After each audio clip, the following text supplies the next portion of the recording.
कामनी नाम की सुंदर महिला, बहुत ही देखने में सुंदर, वह अपने बिस्तर पर पड़ी हुई थी और न जाने कौन से ख्यालों में खोई हुई थी। वह बार बार सोच रही थी और बार बार अपने फ्लैशबैक में जा रही थी।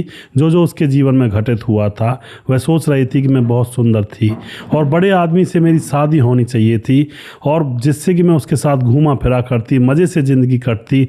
लेकिन अब क्या, मेरा जो पति है जिससे मेरी शादी हुई है, वो तो बिल्कुल फटीचर है। उसके पास तो कुछ है ही नहीं और ना मुझे सुख दे पाता है, ना ही पैसे की कोई यहाँ पर पूर्ति कर पाता है और मेरा जीवन तो बिल्कुल झंड हो चुका है। इस तरह के ख्यालों में वह खोई हुई थी और उसके बाद उसकी जो दिमाग में तस्वीर आने लगती है उसके मकान मालिक की। जिस घर के अंदर वह रह रही थी, उसी का मकान मालिक, जिसका नाम होता है मन्नू, देखने में बहुत ही सुंदर था, हट्टा कट्टा था और बॉडी बिल्डिंग किया करता था। तो उसका चेहरा उसके ख्यालों में आने लगता है कि काश ये मेरा पति होता, इसके पास कितनी प्रॉपर्टी है, कितने ही मकान इसके किराए पर उठे हुए हैं, मैं तो बड़े मज़े करती अगर ये पति होता मेरा।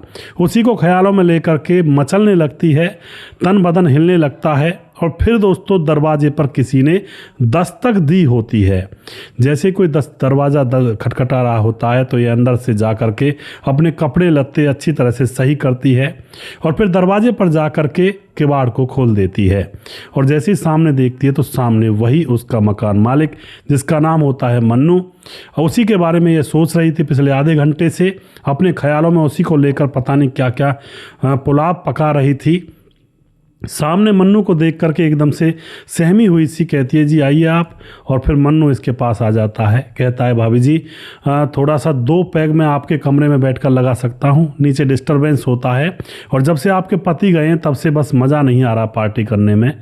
तो एकदम से कह उठती है ये औरत कामनी कि हाँ आप ही का तो घर है, आप यहाँ पर बैठ जाइए सोफे पर और मैं आपके लिए कुछ चखना वगैरह बना देती हूँ।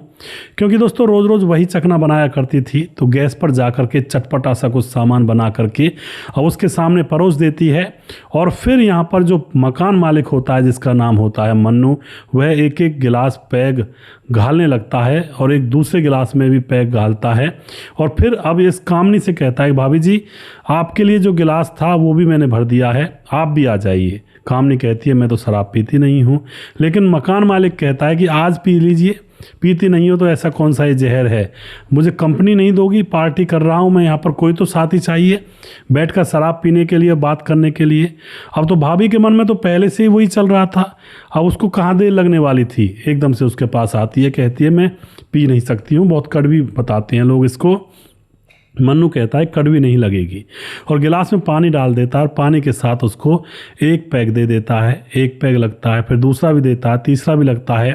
अब तीसरा चौथा पैग जब लगता है तो कामनी के तन बदन में एक झंझनाहट सी होने लगती है। कामनी कहती है मुझे तो कुछ हो रहा है। मन्नू कहता है यही तो होता है, इस होने के लिए ही तो हम शराब पीते हैं लोग, अब तो वही हो रहा है तुम्हारे अंदर, यानी कि नशा हो रहा है। अब कामनी कहती है तो अब नहीं पीऊँगी, लेकिन वह कहता नहीं अभी और पियो, मेरे साथ बैठी रहो। और 1-2 पैग उसको और दे देता है और उसके बाद कामनी पानी पीने के लिए उठती है तो एकदम से जैसे खड़ी होती है तो वह लड़खड़ा कर गिर जाती है और वह गिरती है सीधी मन्नू की बाहों में। और फिर तो दोस्तों यहाँ पर मन्नू उसे देख रहा होता है, वह उसे देख रही होती है और मन्नू के हाथ कुछ ऐसे शरीर के हिस्सों पर थे जहाँ पर अब ना कामनी से रुका जाता है और ना ही मन्नू से रुका जाता है। और फिर वह रंगीन और रसीली बातें उनकी चालू हो जाती हैं और फिर दोनों एक दूसरे को मतलब लिपट जाते हैं, रोक नहीं पाते हैं अपने आप को। और फिर दोस्तों यहाँ पर वह ऐसे लिपट जाते हैं जैसे चंदन के पेड़ पर सांप लिपट जाते हैं और कपड़े उतरते हैं और दोनों के संबंध बन जाते हैं। दोस्तों कामनी बहुत ज़्यादा खुश हो रही थी आज, क्योंकि ऐसा सुख उसे अपने पति से नहीं मिला था जैसा सुख मकान मालिक से मिला था। और अब यह सिलसिला यहीं पर ख़त्म नहीं होने वाला था, यह सिलसिला आगे एक बहुत ख़तरनाक मोड़ लेता है और जहाँ पर इंसान की जान चली जाती है। और फिर इस कहानी में जो होता है दोस्तों, इसको मैं पूरा यहाँ पर आप लोगों को बताऊँगा, पूरी कहानी ज़रूर सुना करें जिससे कि हमें पता लग सके कि समाज के अंदर आखिर चल क्या रहा है और क्या हो सकता है कभी भी। तो पूरी वीडियो देखिएगा, वीडियो को लास्ट तक। नमस्कार, मैं हूं सुदेश कुमार और तिरछी बात चैनल में आपका स्वागत है। यह घटना घटित होती है मध्य प्रदेश के पन्ना के अंदर, जहां पर कुशल सिंह नाम का एक लड़का रहा करता है। अभी जवान हो चुका है लेकिन वह नौकरी किया करता है भोपाल में। तो पन्ना के अंदर जैसे कुशल सिंह रहता है तो उसके माँ बाप हैं, भाई बहन हैं, जवान हो चुका है, तो घर वाले सोचते हैं कि भाई इसकी शादी करवा देते हैं। तो उसके लिए एक लड़की ढूंढी जाती है। कुशल सिंह काफ़ी अच्छे पैसे कमाकर घर वालों को दिया करता, तो घर वाले तभी समझते हैं कि अभी अपना परिवार भी चला सकता है, कोई दिक्कत नहीं है। लड़की ढूंढी जाती है कामनी नाम की। वह बहुत गरीब थी, उसके माँ बाप के पास कुछ देने के लिए दहेज नहीं था, लेकिन यह रिश्ता तय कर दिया जाता है और यह कुशल सिंह कहता है मुझे दहेज में 1 रुपया भी नहीं चाहिए, बस दुल्हन एक जोड़ी कपड़ों में ज़रूर चाहिए जो मेरे घर आ सके, घर ला सकूँ उसे। और उसके बाद दोस्तों जो कामनी होती है सागर जिले की रहने वाली थी। इन दोनों की धूमधाम से शादी होती है। शादी होने के बाद जो कामनी होती है अपने पति के घर पर आती है, और जो कामनी थी उसके शादी से पहले बहुत बड़े बड़े सपने थे। वह चाहती थी कि मेरा पति अमीर हो और मैं बड़े घराने की बहू बनूं और फिर मैं मज़े से रहूं, ज़िंदगी काटूं। लेकिन शादी तो ऐसे लड़के से हुई थी जो कि महीने का कमाता था और खाता था, ज़्यादा अमीर नहीं था। अब वह वहाँ पर आ जाती है। मन तो उसका बहुत दुखता है। अपने पति को देख करके कामनी के अरमान ढीले पड़ जाते हैं, क्योंकि पति इतना सुंदर भी नहीं था जितना सुंदर वह अपने सपनों का राजकुमार चाहती थी। अब तो दोस्तों रियलिटी में वो चीज़ें नहीं होती हैं जो हम सपनों में सोचते हैं या फिर हम ख्याल करते हैं, ख्यालों में सोचते हैं। लेकिन कामनी यहाँ पर पति के साथ आराम से रहने लगती है और धीरे धीरे उसको पति अपना अच्छा भी लगने लगता है।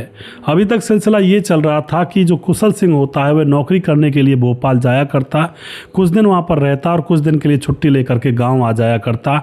और पत्नी का और उसका अच्छा मेल मिलाप था, दोनों खुश थे, कोई दिक्कत नहीं थी।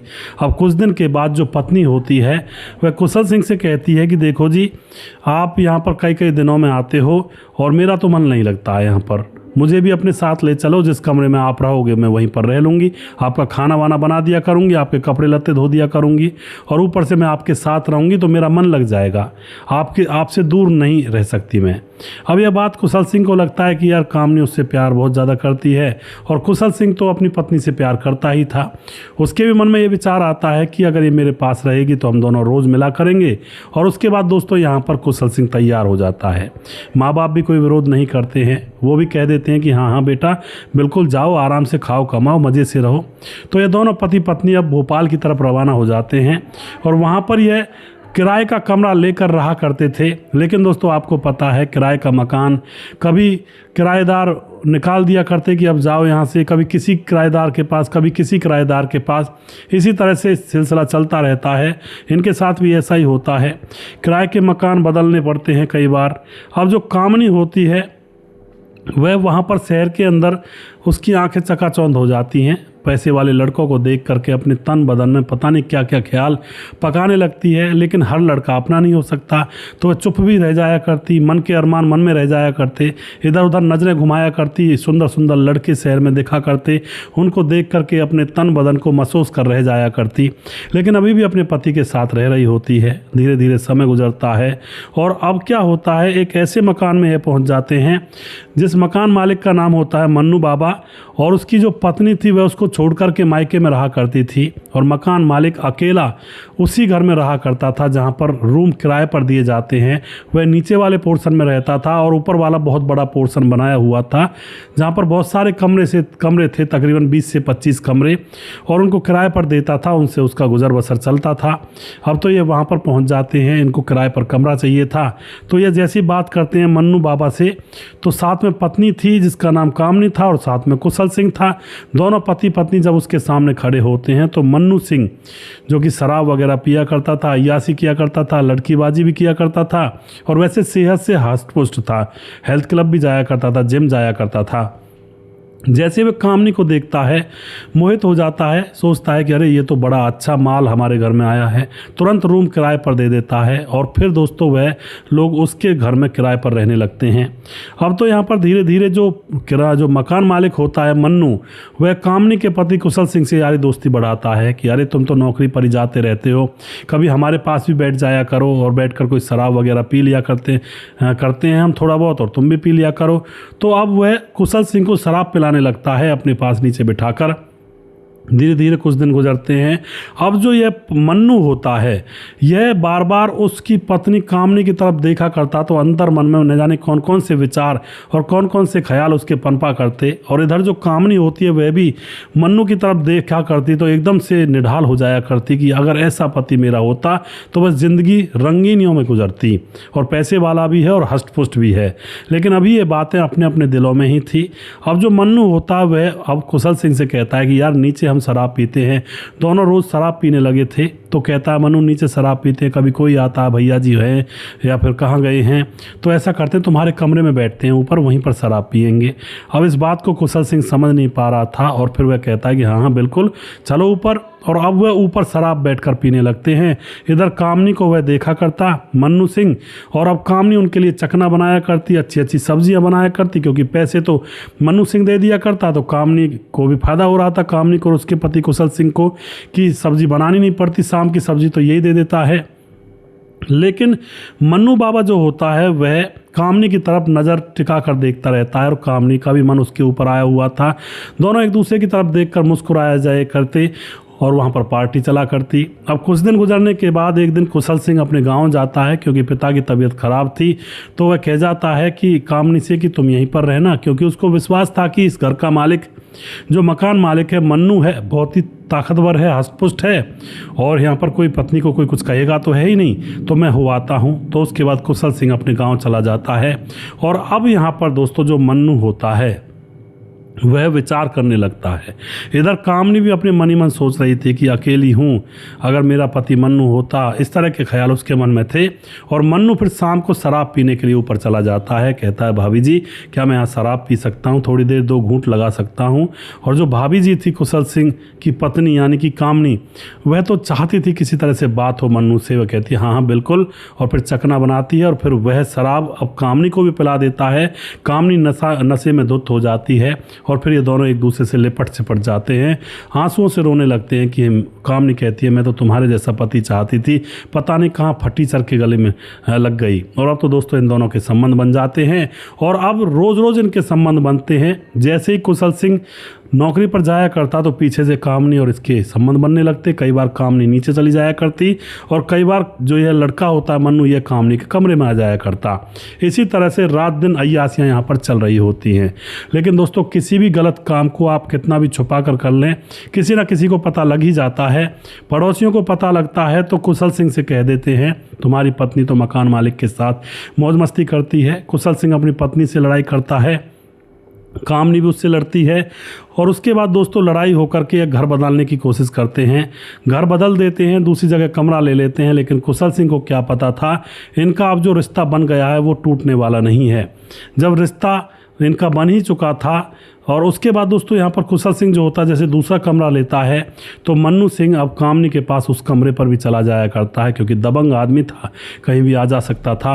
वहाँ पर भी संबंध बनने लगते हैं और इसी तरह से मामला चल रहा होता है। पति कुशल सिंह को फिर से पता लगता है, फिर से पत्नी से झगड़ा करता है। लेकिन अब की बार पत्नी कहती है कामनी कि मैं तुम्हारे साथ रहना ही नहीं चाहती, तलाक दे दो मुझे नहीं रहना तुम्हारे साथ। अब जो पति कुशल सिंह होता है वह अपनी पत्नी को अपने पास ही रखना चाहता था, चाहे उसने कितनी भी गलतियाँ की थी, लेकिन फिर भी उसको माफ़ करके साथ रखना चाहता था। लेकिन पत्नी है जो उसके साथ रहना ही नहीं चाहती है। अब तो पत्नी अपने पति से लड़ाई कर बैठती है, और उसके बाद मन्नू जो होता है मकान मालिक उस कामनी को एक अलग से घर दे देता है रहने के लिए। अब कामनी वहाँ पर अलग रहने लगती है और उसके पास मन्नू जाने लगता है। और अब कामनी ने अपने माँ बाप को भी वहीं अपने पास बुला लिया था। यानी कि सोचने की बात है, माँ बाप भी अपनी बेटी के इस कुकृत्य में उनकी राजी थी। वह इस लड़के कुशल सिंह से अपनी बेटी का रिश्ता तोड़वाना चाहते थे। माँ बाप भी वहाँ पर रहने लगते हैं। लेकिन कुशल सिंह के अंदर मन में एक आग धधक रही थी बदला लेने की। वह नौकरी पर तो जाता, अकेला कमरे में पड़ा रहता, उसकी पत्नी दूसरे कमरे में उसके प्रेमी के साथ पड़ी रहती।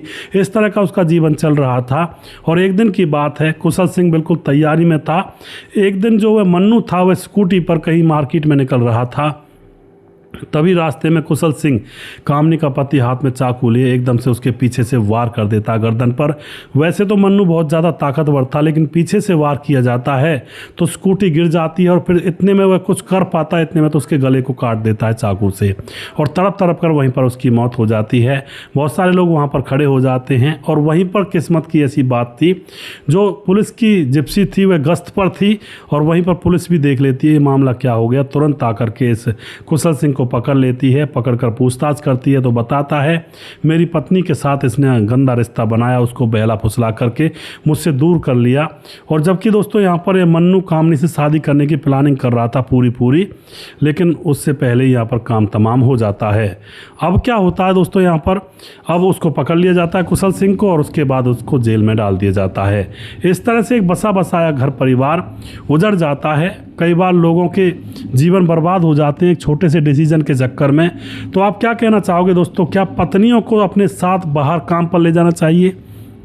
जो लोग गरीब तबका, मतलब जैसे मजदूर टाइप के लोग होते हैं, वो अपने गांव में से पत्नी को, बच्चों को साथ ले जाते हैं कि जैसे गुड़गांव आ जाएंगे, दिल्ली या फिर मुंबई की वहीं पर रखेंगे और वहीं पर बच्चों की पढ़ाई लिखाई करवा देंगे।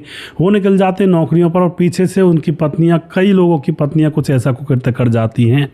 सबका मैं नहीं कहूँगा, लेकिन ज़्यादातर मोस्टली ऐसी देखी जाती हैं कि जो पीछे से उनके अफेयर बन जाते हैं और फिर वह परिवार बिखरने में देर नहीं लगती है। तो भैया पत्नियों को घर पर ही रखें, ज़्यादा सुख प्राप्त करने के चक्कर में अपने कमरे पर ना ले जाएं। इससे तो अच्छा अपने घर पर ही आ जाएं, क्योंकि बाहर की हवा कोई कोई औरत तो झेल जाती है, लेकिन कोई कोई औरत बाहर की हवा झेल नहीं पाती है और फिर गलत सलत कदम उठा बैठती है। तो कभी भी ऐसा ना करें, सावधान रहें, सतर्क रहें। वीडियो के लास्ट में कुछ भाइयों के नाम लेना चाहूँगा जो हमारे वीडियोज़ को देखते हैं और हमें खूब सपोर्ट करते हैं। हमारे साथ रवि प्रकाश हमारे भाई लगातार कमेंट करते हैं, शौकत अली हमारे भाई लगातार कमेंट करते हैं, राम मोहम्मद यासीन लाहौर पाकिस्तान से, राधेश्याम शर्मा सिरसी जयपुर राजस्थान से, राजकिशोर चौरसिया महाबलेश्वर महाराज से कमेंट करते हैं, छगनदास खारडाबाद राजस्थान से कमेंट करते हैं, सुशील चौधरी हमारे भाई लगातार कमेंट करते हैं, दुर्योधन भाई कमेंट करते हैं, समाधान पाटिल जलगांव महाराज से कमेंट करते हैं। इनकी बेटी जो कि पुलिस की तैयारी कर रही है, पुलिस में जाने के लिए तैयार है, तो खूब कामयाब हों, खूब खुश रहें बच्चे। और उसके बाद हमारे साथ राम गोसाई हमारे भाई लगातार कमेंट करते हैं और मुकेश कुमार यूपी 83 से कमेंट करते हैं। सूरज डी हमारे भाई लगातार बने रहते हैं हमारे साथ और लगातार कमेंट करते हैं। फिजी से मोनू जैन कमेंट करते हैं और उसके बाद हमारे साथ और भी जो बहुत सारे भाई हैं उन सभी का मैं धन्यवाद करता हूं। और जिन भाई का वीडियो में नाम नहीं आया है उन भाइयों के नाम मैं अगले वीडियो में ज़रूर लूँगा। अगला वीडियो बहुत जल्दी फिर से लेकर आऊँगा। तब तक आप खुश रहें, सावधान रहें। जय हिंद, जय भारत।